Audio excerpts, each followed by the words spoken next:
refinery process and administration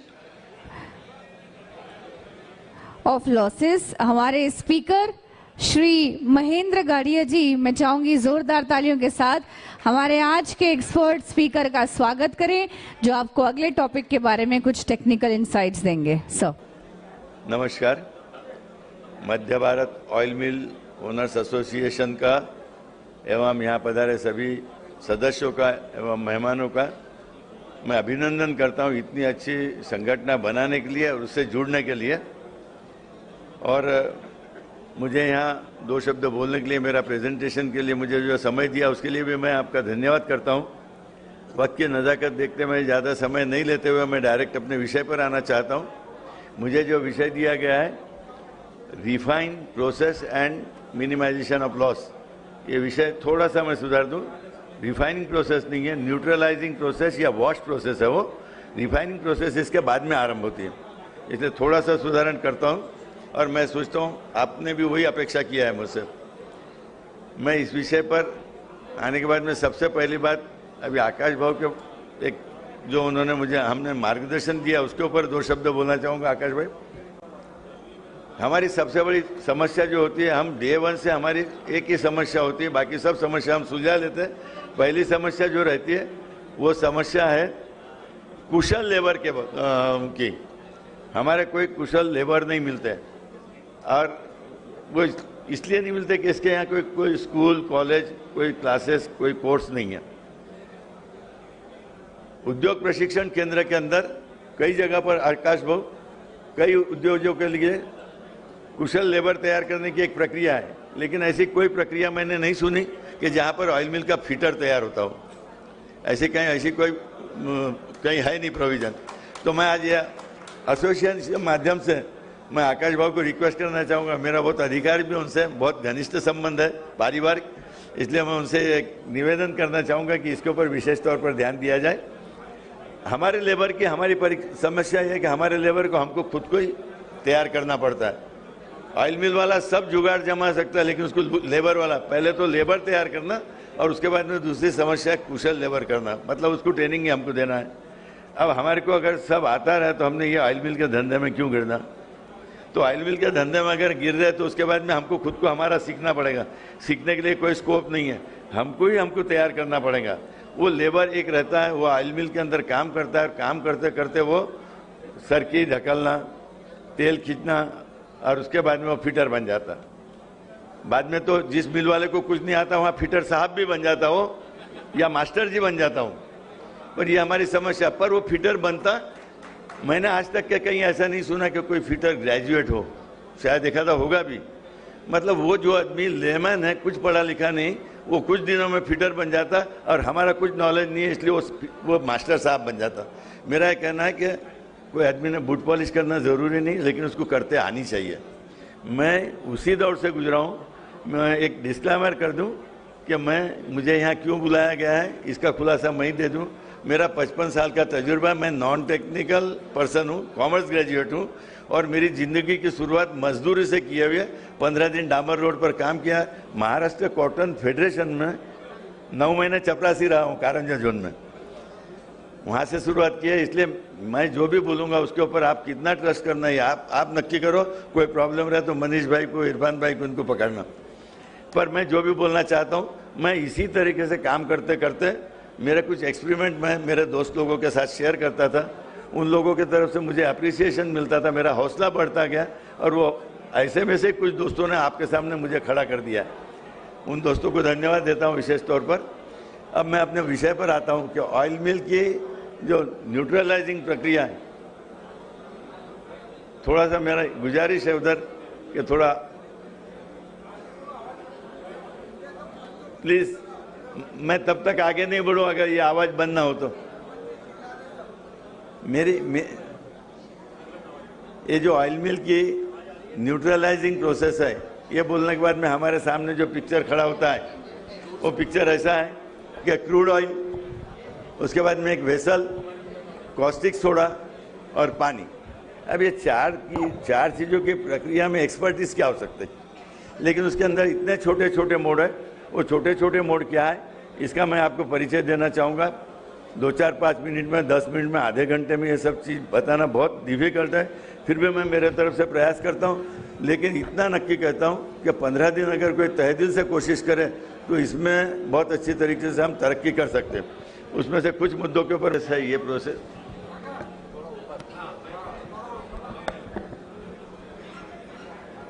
क्या रोज mic के सामने खड़े होने का मौका नहीं आता, इसलिए मालूम नहीं है सब। ऑयल प्रोसेस जो है उसका मैंने अभी बताया कि 4 चीज़ें हैं, ऑयल, न्यूट्रलाइजर, कॉस्टिक और पानी। अब ये 4 मुद्दों पर हमको अपन थोड़ा सा संक्षिप्त में उसके ऊपर जाना चाहूँगा, कोशिश करता हूँ जल्दी से निपटाने की। अब उसमें सबसे पहला मुद्दा है ऑयल। ये ऑयल के बारे में भी हमको सोचना है, तो इसके भी 3 मुद्दे हैं। ऑयल की क्वालिटी क्या हो, ऑयल का तापमान क्या हो और ऑयल की मात्रा कितनी हो, जब हम उसको न्यूट्रलाइज करते तभी। तो ऑयल की क्वालिटी के बारे में मैं बता दूं दोस्तों आपको कि हम जो क्रशिंग करते कॉटन सीड, बिनोला, उसके ऊपर ऑयल की क्वांटिटी निर्भर, ऑयल की क्वालिटी निर्भर करती है। पर इसके बावजूद भी हमारे अगर किस्मत खराब है, बहुत अच्छा माल ले लिया, मौसम अगर खराब हो गया, कोई कारण से एक्सपोजर मिल गया, तो अच्छी लिए हुई क्वालिटी भी खराब हो जाती। इसलिए क्वालिटी के बारे में हमको कुछ सोचने का जरूर नहीं है, उसके ऊपर हम आगे ध्यान देते हैं। तो ये क्वालिटी को छोड़ने के बाद में दूसरा प्रश्न है तापमान का। दोस्तों पहले हर एक ऑयल मिल में बॉयलर हुआ करते थे। समय जाते लोगों ने बॉयलर, उसके ऊपर जलतन, उसके ऊपर लेबर और उसकी यूटिलिटी देखते हुए ये ख्याल में आया कि जितना खर्चा है उतना फ़ायदा नहीं, इसलिए समय रहते थोड़े निकलते गए, बॉयलर लोगों ने निकाल डाले।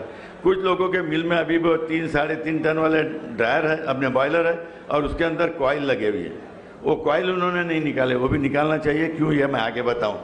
तो ये टेम्परेचर के बारे में अगर हम सोचते हैं तो सबसे बड़ा इंपॉर्टेंट मुद्दा है कि मशीन से जब तेल निकलता है 100 डिग्री टेम्परेचर के ऊपर रहता है और वो जब न्यूट्रलाइजर में पहुंचता है तब तक कि वो टेम्परेचर कुछ ना कुछ रिड्यूस होता है। आइडियल टेम्परेचर की कंडीशन है जो अगर 40 डिग्री है तो 100 का 40 ठंड के दिनों में भी नहीं होता, इसलिए पर्याप्त है। और इसके अलावा भी अगर इसको अतिरिक्त अगर हमको टेम्परेचर देने की ज़रूरत पड़ी तो उसके भी और कुछ विकल्प है। ये टेम्परेचर के बाद में हम जाते हैं मात्रा के ऊपर, जो ऑयल क्वांटिटी हमने वॉश के लिए कितनी लेनी चाहिए। अब ये क्वांटिटी कितनी लेनी चाहिए ये प्रोडक्शन के ऊपर निर्भर है। अब किसी का प्रोडक्शन दिन का 1 टन है, किसी का प्रोडक्शन 1 दिन का 40 टन है। पर मैं ये कहता हूँ तेल जब निकलता है मशीन से, सीट से, तो निकलने के बाद में 4-6 घंटे के अंदर वो तेल के अंदर जो FF है, मतलब फ्री फैटी एसिड जो है, वो फ्री फैटी एसिड पर एटमॉस्फेयर पर का इफेक्ट होना चालू हो जाता है और उसका फ्री फैटी एसिड जो बढ़ना चालू, मल्टीप्लिकेशन से बढ़ता है। इसलिए संभवतः तेल जो है ना, जितने शीघ्र फाड़ो तुम उतना अच्छा है। तो मैं ऐसा समझता हूँ जिसके पास में 10 टन का प्रोडक्शन है उसने 3 टन के ऊपर का वेसल नहीं रखना चाहिए, 2 वेसल रखना चाहिए। 8 से 10 घंटे में उसने न्यूट्रलाइज किया तो आपका टेम्परेचर वाला भी प्रॉब्लम सॉल्व हो गया और आपकी उसकी FF बढ़ने वाला भी प्रॉब्लम होगा। और अगर जिसके पास में एक्सपिलर ज़्यादा है तो कंटेनर 5 टन, 6 टन, 7 टन, मेरे हिसाब से 7 टन के ऊपर उन्होंने कंटेनर नहीं, वेसल न्यूट्रलाइजर नहीं बनाना चाहिए। अब ये ऑयल के बाद में हमारा दूसरा विषय आता है न्यूट्रलाइजर। अभी न्यूट्रलाइजर कैसा हो, अभी न्यूट्रलाइजर के बारे में, वो न्यूट्रलाइजर के बारे में मैं इतना कहना चाहूँगा कि न्यूट्रलाइजर कितना लंबा हो, कितना चौड़ा, थैंक यू, कितना लंबा हो, कितना चौड़ा हो, कोन कितना बड़ा हो, उसके अंदर पंखे कितने हो, पंखे की लंबाई कितनी हो और उसके RPM कितने हो, कोई लेना देना नहीं। जो न्यूट्रलाइजर तुम्हारा फिटर को या तुम्हारे पास में जो टेक्निकल थोड़ा सा असिस्टेंस होगा उसको बोल के अपने न्यूट्रलाइजर में 15 से 20% का भंवरा गिरना चाहिए। अब कोई भंवरा ये बात समझ नहीं सकता होगा तो मैं ये बताऊंगा, उसके अंदर जैसा जब घुमाना चालू करते तो साइड में वो ऊपर रहता और साफ्टिन के पास में नीचे रहता, तो भंवरा कितना गिरना चाहिए, 15 to 20% भंवरा गिरना चाहिए। 20% के ऊपर इसलिए संभव नहीं है कि ओपन एंड वेसल में तुम 28% से ऊपर ले नहीं सकते।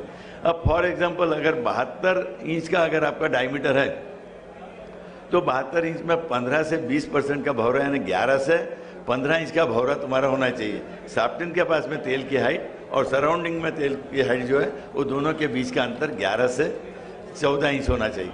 अब ये भंवरा क्यों होना चाहिए, जब हम कॉस्टिक डालते हैं तेल के अंदर तो तेल डेंसिटी का इसका इफेक्ट मैं एक मुद्दा थोड़ी देर में एक मिनट में बताता हूँ। इसके ऊपर जो खेल है वो डेंसिटी का है। तेल से पानी की डेंसिटी ज़्यादा है। तेल 1 लीटर तेल का वजन 900 से 930 ग्राम का होता है। 1 लीटर पानी का वजन 1000 ग्राम होता है। 1 लीटर कॉस्टिक के पानी का वजन 20 डिग्री का है तो 1250 ग्राम का होता है। अब कोई भी चीज़ वजनदार चीज़ हम उसके अंदर छोड़ेंगे तो सीधी नीचे चले जाएगी। नीचे कोन है, कोन के अंदर अगर वो कॉस्टिक चले जाएगा तो वो ऊपर नहीं आता, क्योंकि कोन के अंदर पंखे नहीं होते। और कोन का पर्पज़ ये है कि उसको सेंट्रीफ्यूगल फोर्स भी निर्माण होने को ना, तो वो तेल ऊपर नहीं आएगा तो पूरा जितना कॉस्टिक है कोन में ही वर्क करेगा। वो कॉस्टिक अगर कोन में वर्क करेगा तो उसकी एक्शन जो है, कॉस्टिक की रिएक्शन है वो परफेक्ट नहीं होगा। नीचे तो ज़्यादा वॉश हो जाएगा और ऊपर वो आएगा नहीं, नीचे फाड़ते रहेगा, ऊपर का तुम्हारा क्रूड वैसे ही रह जाएगा। इसलिए सेंट्रीफ्यूगल फोर्स होना चाहिए। सेंट्रीफ्यूगल फोर्स का मतलब ये है कि वो टर्बुलेंस के कारण जो कॉस्टिक तुम छोड़ेंगे वो कॉस्टिक नीचे तक के जा ही नहीं सकता। जब तक कि वो निष्क्रिय नहीं हो जाता, जब तक कि वो डेड नहीं हो जाता, तब तक कि वो कोन के नीचे जाएगा नहीं, मतलब वो पूरे माल के साथ में मिक्स। अब ये जो टर्बुलेंस भंवरा जिसको बोलते हैं हम, वो भंवरे की एक विशेषता रहती है। आप किसी ने देखा होगा पिक्चर में, कोई मोबाइल में, कोई इसमें नदियों में आते भंवरे, छोटी मोटी स्टीमर को भी वो भंवरा डुबा देता, लेकिन डायरेक्ट नहीं डुबाता। वो जो पहले ऊपर से नीचे जाता फिर ऊपर आता, फिर that is called as reciprocating force. वो रेसिप्रोकेटिंग फोर्स जो इसके अंदर वर्क करते रहता, इसलिए तुम्हारा जो कॉस्टिक है उसका परफेक्ट रिएक्शन होते जाएगी और वो पूरा बराबर फटते जाएंगे। मेरे हिसाब से न्यूट्रलाइजर के बारे में ये नक्की होगा कि जिसका 1 दिन का प्रोडक्शन है उसने 1 दिन में से, अब बहुत कम लोग रह गए जिनके 1 एक्सपीलर होंगे या 2 एक्सपीलर होंगे। मैक्सिमम लोगों के अब वो 1-2 एक्सपीलर वाले को पुरता ही नहीं चल, पर अगर है तो उसने 3.5 टन का न्यूट्रलाइजर रखना ही नहीं चाहिए, उसने वो निकाल देना चाहिए न्यूट्रलाइजर। 1 टन का, 1.25 टन का, 1.5 टन का, जैसे जैसे तुम्हारा प्रोडक्शन कैपेसिटी ज़्यादा है उतने तुमने न्यूट्रलाइजर बढ़ाना चाहिए। अब ये न्यूट्रलाइजर बढ़ाना, कितना बढ़ाना, अब वो इसके बाद में का विषय अपना कि अपन कितनी मात्रा देंगे उसके अंदर, वो मात्रा कितनी देना चाहिए हमने न्यूट्रलाइजर में। तो जितना मैंने आपको बताया कि जितना तुम्हारा प्रोडक्शन हो, 8 से 10 घंटे में तुम्हारा मिल का तेल एक बार न्यूट्रलाइज हो गया तो तुम्हारा टेम्परेचर प्रॉब्लम और एफएफए बढ़ने का प्रॉब्लम ये सब सॉल्व हो जाएगा। अब इसके बाद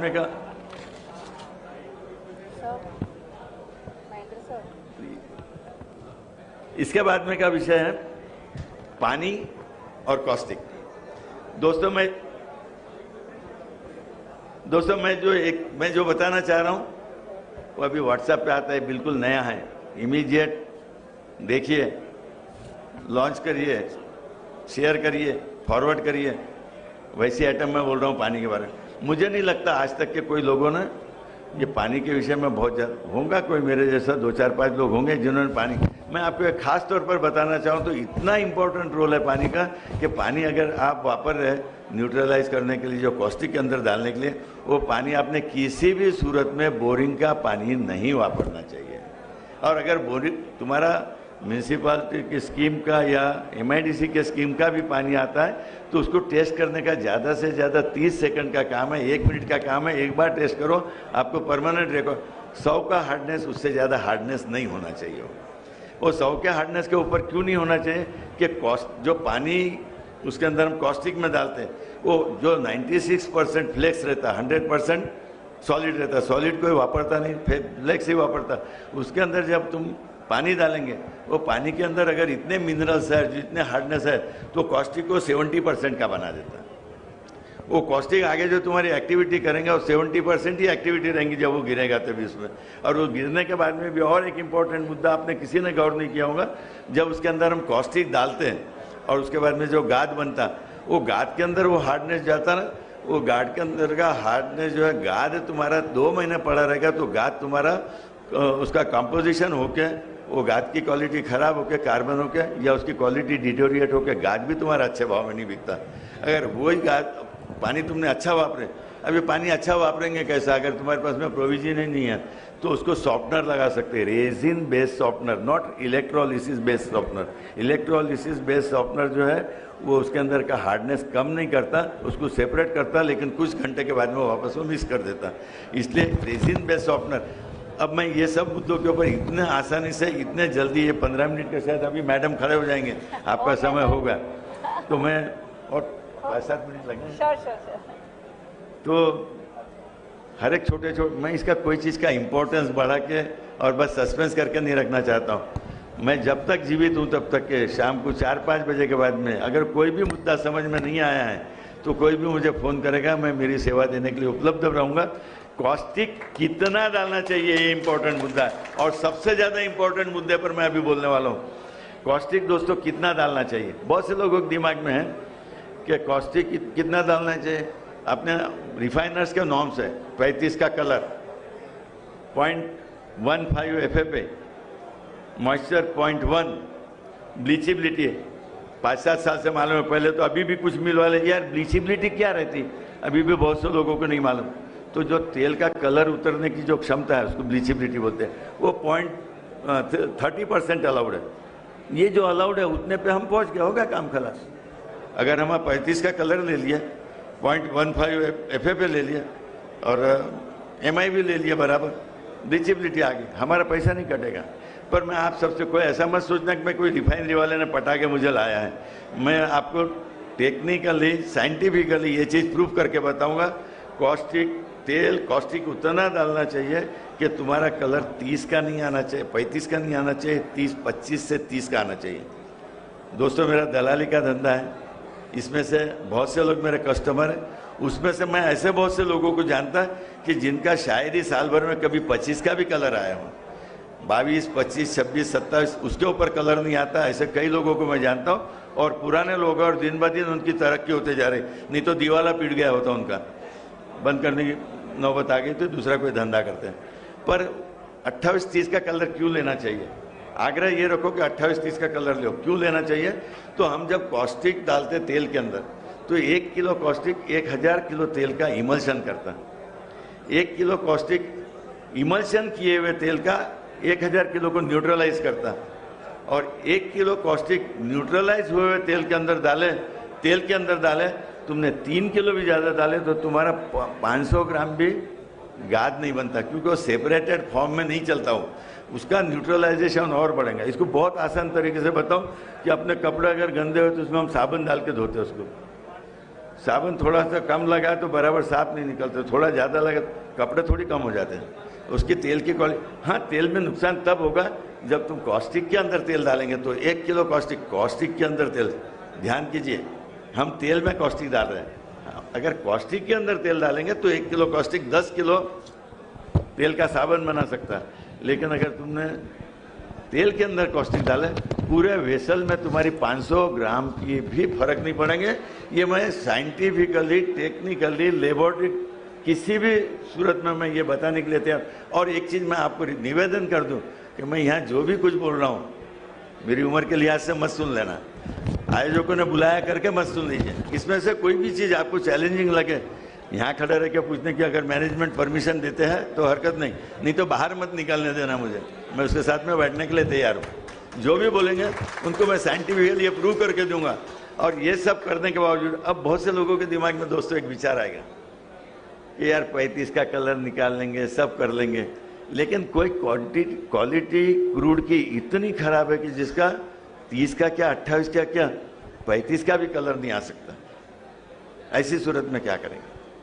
तो मैं दोस्तों एक बोलता हूं आपको कि तेल की क्वालिटी कितनी भी खराब हो, उसका विकल्प एकमात्र उसको वॉश करना ही है। और हमारे हाथ में उसको वॉश करने के विकल्प इतने सारे हैं कि तुम्हारा लेबोरेटरी वाला 5 रुपए भी तुम्हारे काट नहीं सकेगा, चाहे तुम्हारी 80%, 100% हीटर सर की हो। अब उसके लिए मैं एक छोटा सा स्क्रीन प्लीज, एक last 2 minutes my dear, last 2 minutes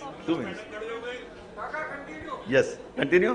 So I will take 5 minutes then. Madam, no objection. Sir हम आपको 2 घंटा दे सकते हैं, लेकिन बाकी स्पीकर्स भी फिर। ओके। सर ये एक वेसल है, 4-5 महीने पहले ये वेसल फाड़ते फाड़ते ये पोजीशन पर आ गई, पूरा गाद बन गया, सोस्टॉक हो गया, उसके अंदर लकड़ी भी ताकत से दबानी पड़ रही। ये ऐसी पोजीशन आए हुए तेल का क्या होगा? नेक्स्ट, ये उसकी सेकंड स्टेज है। नेक्स्ट, ये उसकी थर्ड स्टेज है और इसके बाद में एक स्टेज है। ये करीबन 50 का कलर है। दोस्तों ये मैंने मेरे यहाँ, पता नहीं वो भाई है कि नहीं, लेकिन एक ऑयल में इसका नाम मैं इसलिए नहीं दूंगा, अननेसेसरी उसको थोड़ा सा बुरा लगेगा, कान में पूछेंगे उसको बता दूंगा नाम, डिक्लेयर करना अच्छा नहीं लगेगा। और वीडियो कॉन्फ्रेंसिंग पर फाड़ा हुआ तेल है ये, पर इसको समय लगेगा कम से कम 2 दिन का। पहली बार 1 घंटे में इतनी प्रोसीजर, उसके बाद में दूसरी प्रोसीजर, उसके बाद में तीसरी प्रोसीजर। मैं किसी चीज़ का इम्पोर्टेंस क्लियर करने के बजाय 1 मिनट, और आप सब ने हाथ बताया कि नहीं 4-5 मिनट चलेगा, 5 मिनट से ज़्यादा तो बिल्कुल नहीं लूँगा। पर मैं ये बताता हूँ कि कभी भी एक इसके अंदर एक सबसे बड़ी जो वेसल है, वेसल के अंदर में खामगांव में मेरा एक प्रोग्राम लिया गया था, बहुत साल हो गए उसको। कोई टेक्निकल इंस्टीट्यूशन के 50 एक बच्चे थे, ऑयल मिल वाले थे, कुछ फिटर थे और 3 केमिस्ट थे। तो वहाँ पर किसी भाई ने मेरे को ऐसा बता दिया कि बोले भाई हमने तो यार उसके अंदर ऐसे खड़े न्यूट्रलाइजर में एंगल लगाए। भाई क्यों लगाए? बोले टक्कर खाएंगे ना तो अच्छे फट जाएंगे। इसका टक्कर खा, वो उसने उल्टा काम किया। वो टक्कर खाएंगे तो उसका सेंट्रीफ्यूगल फोर्स कम हो जाएगा, इसलिए उसको दूसरा एक तो ऐसा मिला कि बोले मैंने हेक्सागोनल बनाया है। मैं बोला पहली बैच में तो वो मिल वाले का कम से कम 5-7-10 हज़ार रुपये का नुकसान होगा, अगला तेरे को भगा देंगे, वो बंद कर दे। तो मैं ये बताना चाहता हूँ कि इस तरीके के किसी भी के भी कोई प्रॉब्लम है, ये सब प्रॉब्लम तुम 75%, 100% हीटेड सर्की का भी तेल अगर तुम निकालना चाहो तो वहाँ पर जाने के बाद में, आज हमारी सबसे बड़ी समस्या ये है ऑयल मिल वालों की, सबको पुट जाते हैं हम गुजरात तेल बेचना, लेकिन क्या करूँ यार, डर लगता है यहाँ से जाने में 70,000 रुपये भाड़ा, वहाँ से आने में 1.5 लाख रुपये भाड़ा, रिजेक्ट हुआ तो 2 लाख रुपये हुआ, और उसके बाद में 1-1.5 लाख में yes last minute concluding last minute. उसके बाद में जब वापस आएगा वो तेल तो उसको खाली करने की उसके पास में अरेंजमेंट नहीं। लेकिन मैं आपको ये बोलता हूँ कि वो 3 लाख रुपए देके खाली करने को तैयार होता, और इसको ये प्रोसीजर मैं जब आपको बताऊंगा, कभी मौका देंगे तो आप मौका देंगे तो अभी आधे घंटे में बताऊंगा, लेकिन अब पॉसिबल नहीं है और उसके लिए आपको भी थोड़ा कंसंट्रेशन देना पड़ेगा। लेकिन लेबोरेटरी से तुम्हारे यहाँ पर जो पैसा कटवाएंगे वो निश्चित रूप से इतना कम होगा कि आपको किसी के दाढ़ी को हाथ लगाने, कई लोग तो इसके लिए खुश है 1.5 लाख रुपये में खाली तो हो गया ना। ये नौबत आपको शर्मिंदगी की नौबत कभी नहीं आएगी।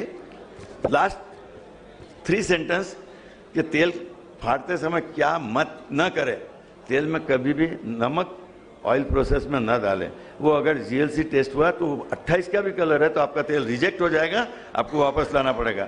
दूसरी चीज, क्रशिंग प्रोसेस में हल्दी या कलर नहीं डालें। ये भी कलर फिक्स करता, लेकिन मानवता के प्रति नहीं, पशुता के प्रति वो पाप है, मत करो। वो पशु खराब होता है, उसका एफएफए बढ़ता नहीं, उसके अंदर गॉसिप ऑयल बढ़ता जो उनके लिए नपुंसकता पैदा करता है, इसलिए वो चीज़ भी कभी ना करे। और तीसरी चीज़, बहुत से जो थोड़े से ऐसा सोचते कि यार साल के आखिरी पे है, बचा हुआ मेरे पास में जो गाद है उसको क्या करूँगा, फेंक दूंगा क्या, बगड़ा। बहुत से लोग कलेक्ट करते हफ्ते भर में एक चला, उसको तभी के तभी क्रश करें, उसको संग्रह न करें, और आखिरी का अगर बच ही जाता है तो उसको फेंक दे। तो तुम्हारा लॉस जो है ना, 10,000 का लॉस है तो तुम्हारा 20,000 का लॉस है तो तुम्हारा लॉस कुछ नहीं होगा। वो गाद वाले को दे दो, 1,000-2,000 रुपये खड़े होंगे, उसको संभाल के न रखें। ऑयल मिल के अलावा मेरे को ऐसा लगता है कि मेरी उम्र के यहाँ 5-7 लोग 10 लोग होंगे। एक ऑयल मिल के अलावा एक सलाह, इसमें से कौन सी सलाह कब किसको काम आएगी पता नहीं, लेकिन एक सलाह मैं आखिरी की देना चाहता हूँ। वो सलाह यह है कि हर एक आदमी अपनी ऑयल मिल में काम करते हुए कम से कम 1 घंटा खुद के फिटनेस के लिए दिए, 1 घंटा अपने परिवार के लिए दे, और 2-3 घंटे अपने दोस्त जो अपने बिजनेस के नहीं उनके लिए दे, तो आपको कभी शुगर डायबिटीज़ की तकलीफ नहीं होगी। और भारतीय हूँ इसलिए एक सलाह देना चाहूँगा कि शॉपिंग जो करें दुकानों में जाके करें, ऑनलाइन न करें। बिन ज़रूरी जिसका काम नहीं, ऐसी चीज़ें कितनी घर में आती है आपको पता नहीं होता। और दूसरी चीज़, जो लोग दुकान लेके बैठे उनका बेचारों का बहुत बुरा हाल होता। और सबसे आखिरी चीज़, सबसे आखिरी मैं कंक्लूड कर रहा हूँ कि शॉपिंग करते टाइम पे मेड इन इंडिया को, स्वदेशी को प्राधान्य दे, तो अपने ये मोदी जी का, फुनकर साहब का सब सपना इनका पूरा हम कर सकेंगे। इतना कह के मैं मेरे आत्मनिर्भर भारत, इतना कह के